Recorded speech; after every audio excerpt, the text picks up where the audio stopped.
Hello students, today we continue our lecture on S block elements. As you all can see from the heading itself, today we are going to discuss about alkaline earth metals. So this lecture is presented by me, Panit Ghatak, your chemistry teacher. So let's begin. In the last class we have discussed about the chemical properties of alkali metals. Okay, so we have done with the first part of S block elements, that is the group number 1 metals, that is alkali metals. As you know, group number 1 metals and group number 2, these both of the metals are being components of the S block elements. We have already done with the group number 1 metals, that is alkali metals. Right now we have to discuss the properties of alkaline earth metals. So which are the alkaline earth metals or the group number 2 metals? Okay, so in the group number 2 metals, they consist of beryllium, magnesium, calcium, strontium, barium and radium. So all of these are called as alkaline earth metal. And the electronic configurations, you will see the next slide. The electronic configuration of all of these elements are mainly NS2. Okay, as their valential electronic configuration is NS2 and their valential is S, that is why it is being called as S block element. It is a part of S block element. Okay, so let's see about the electronic configuration of alkaline earth metals. Here you can see, in the case of beryllium, magnesium, calcium, strontium, barium and radium, all of these having one similarities, that is all of these having electronic configuration, that is S2, that is NS2, 2s2, 3s2, 4s2, 5s2, 6s2 and 7s2. So all of these having a valence electronic configuration that is proportional to NS2. Okay, so if they lose these 2 electrons, they will get the noble gas configuration. So that is why all of these elements will lose 2 electrons, and by losing 2 electrons they are getting the noble gas configuration and by forming M2 plus ion. Okay, so all of this mainly forms dipositive ion. Okay, so let's start the physical properties of these elements. Here the first point is nature. So what is the nature of alkaline earth metals? As the name suggests, all of these are metals. Okay, the physical state, point number 2, these elements have a grayish white luster when freshly cut and are malleable and ductile. Okay, so this is the physical state of the alkaline earth metal. And point number 3, atomic volume or atomic or ionic radius. When we have discussed about the periodic table, we have known that when we go down the group, that is from top to bottom, what happens? The atomic radius of volume increases, that is radius increases. Okay, so when we go from top to bottom, what happens? Mainly radius or the size or volume increases. It is similar for the case of alkaline earth metal as well. Here you can see the atomic volume or atomic radius or ionic radius, whatever you can call it. All of this increases from beryllium to radium, because on going from beryllium to radium, that is from top to bottom, radius increases. Okay. So point number 4, this ionization potential. And what is the ionization potential? We have discussed it in the periodic table chapter as well as the chemical bonding chapter in brief. Let me give a revise to that portion as well. What is the ionization potential? Ionization potential is the minimum amount of energy required to remove an electron from the isolated gaseous atom from a valence shell of an isolated gaseous atom is called the ionization potential or ionization energy. Let me repeat myself.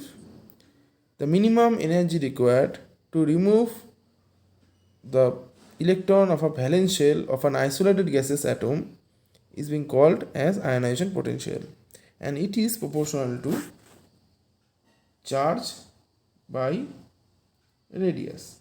So it is inversely proportional to radius. Okay, as here in the case of group number 2, all of the metals having M2 plus charge, that is positive charge. So as the charge is remain constant, so only thing that is variable, that is radius. So ionization potential is inversely proportional to radius. Here you can see ionization potential, that is IP, is inversely proportional to radius. So when we go from top to bottom, radius increases. So that means if the radius increases from top to bottom, ionization potential decreases. So that means from going from beryllium to radium, radius increases, so ionization potential will decrease. As the radius increases, when we go from top to bottom, that is from beryllium to radium, what happen? Radius increases, so that is why their ionization potential decreases. Okay, except from the radium part. So the radium part is a unstable element and it is radioactive in nature, so it doesn't go along the periodic rules. Okay. So point number 5 is density. As you know, like alkali metals, the density of alkaline earth metals also decreases down the order, but in an irregular manner due to the difference in crystal structure of these elements. Here in the case of barium and radium, as you all can see, that here this barium and radium density does not go away with the trend as well because of their crystal structure. Here in the case of radium, it is also a radioactive element, so it is very much unstable. So that is the cause. There is another cause of this anomalies as well. Okay. So move forward to the next point, that is electropositive character. I have been also told you about this phenomenon, that is all of these alkali metals, alkaline earth metals, are having the electron configuration of ns2. So if they lose these 2 electrons from this s orbital, that is the outermost orbital, they will get the electronic configuration of noble gas. So they will get highly stable. So to do so, they will remove these 2 electrons from the system, and by doing so, they will become a M2 plus ion, that is a dipositive ion. So that is why they will be having a electropositive character and they will lead to form a dipositive ion, that is M2 plus. All of this, not only beryllium, it will do all of this, all of this alkaline earth metal will do so. That is beryllium, magnesium, calcium, strontium, and barium and radium. All of them will lose 2 electrons. By losing 2 electrons, they will get the noble gas configuration as well as stability. Okay. So next point is electronegativity.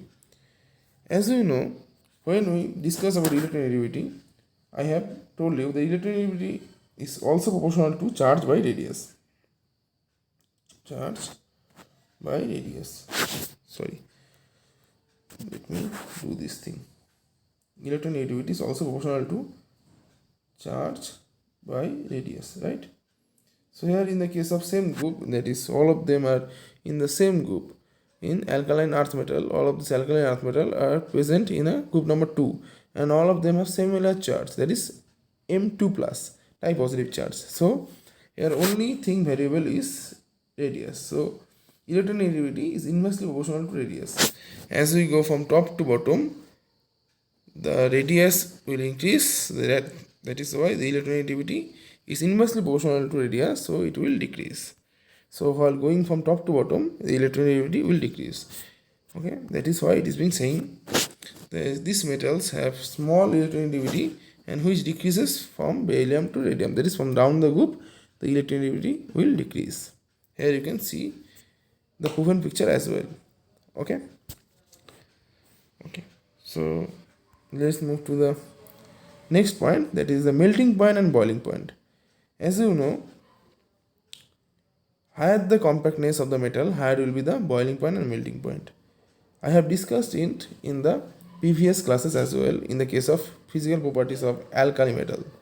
Higher the compactness means higher, lesser the size, higher will be the stability. Higher the stability, more energy, bond energy will require to destabilize the metallic structure or metallic cluster. Okay, that is why we need more amount of heat energy, the more amount of thermal energy. That is why the boiling point and melting point will increase. So higher the stability, higher will be the boiling point and melting point. Okay, so when the stability will be higher in the case of metal, if lesser the size, higher will be the stability. That means lesser the size, higher will be the stability, higher will be the melting point and boiling point. Okay, so when we go down the group, the radius increases. If the radius increases, the boiling point and melting point should decrease. Okay, but here this theory will not accepted by this barium and radium, because these two having a crystal structure. As the crystal structure is so much stronger than the other elements, so that is why their boiling point and melting point will be higher. Okay, mainly their boiling point will be higher than the rest of all.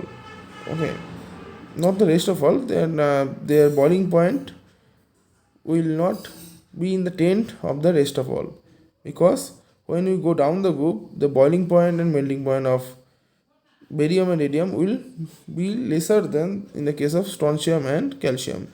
But in the case of barium and radium, we can observe that in the case of barium, the boiling point is higher than the calcium and strontium, and in the case of radium, the melting point is higher than the calcium, strontium. Okay, even with magnesium, because of the crystal structure they have. Okay, so due to the crystal structure of barium and radium, these two show some anomalies with the tent. Okay, so let's move to the next point, that is the last point of this topic, the coloration to the flame. So the penultimate point of this topic, that is the coloration to the flame. So due to the electron donation, it will show some coloration as well, because